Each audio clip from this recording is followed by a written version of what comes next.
तो आज हम बात कर रहे हैं लोकतंत्र के परिणाम। बोर्ड परीक्षा में यह अध्याय 3 अंक का है। हो सकता है 1 अंक का एक ऑब्जेक्टिव पूछे और 2 अंक का एक प्रश्न पूछे, यह 3 अंक का एक प्रश्न पूछा जा सकता है। तो देखते हैं छोटे छोटे प्रश्न, इससे हम समझ जाएंगे। पहले वस्तुनिष्ठ प्रश्न पढ़ते हैं। सबसे पहले हम बात करते हैं लोकतंत्र शासन की अन्य व्यवस्था से बेहतर क्या है। वह है समानता पर आधारित है। भारत में कौन सी शासन प्रणाली है? तो भारत में लोकतांत्रिक शासन प्रणाली है। विश्व का सबसे बड़ा लोकतांत्रिक देश कौन सा है? तो विश्व का सबसे बड़ा लोकतांत्रिक देश कौन सा है? भारत है।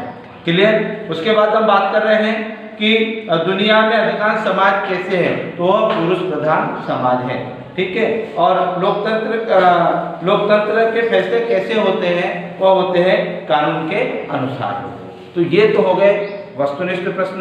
अब हम बात कर रहे हैं 2 अंक के महत्वपूर्ण प्रश्न। सबसे पहले तानाशाही शासन कैसे थे? तानाशाही शासन से तात्पर्य जनता पर अधिक अत्याचार होते हैं, शासन अपनी मनमर्जी करती है, इसी शासन व्यवस्था को तानाशाही शासन कहते हैं। ठीक है। जनता पर अत्याचार होते हैं और सरकार अपनी मनमर्जी करती है, ऐसे शासन को तानाशाही शासन कहा जाता है। उसके बाद हम बात करते हैं लोकतंत्र किसे कहते हैं। आपको पहले भी पढ़ाया था।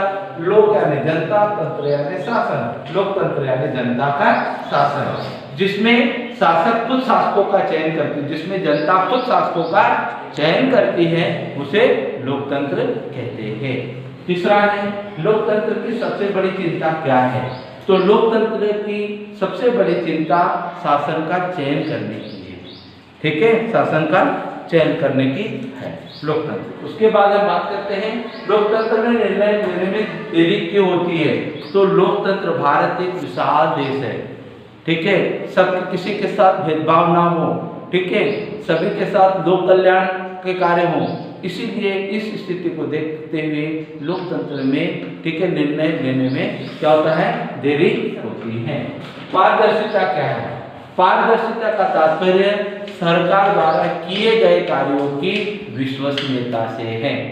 ठीक है। सरकार द्वारा जो कार्य किया जाता है और जो किसी भी व्यक्ति को उस कार्य की जानकारी प्राप्त हो, ऐसी इसी स्थिति को पारदर्शिता कहते हैं। मतलब कोई भी व्यक्ति, गांव का, शहर का व्यक्ति, कोई भी व्यक्ति शासन की योजनाओं की जानकारी प्राप्त कर सकता है, उसे हम पारदर्शिता कहते हैं। तो आज हमने लोकतंत्र के परिणाम के बारे में विस्तारपूर्वक अध्ययन किया।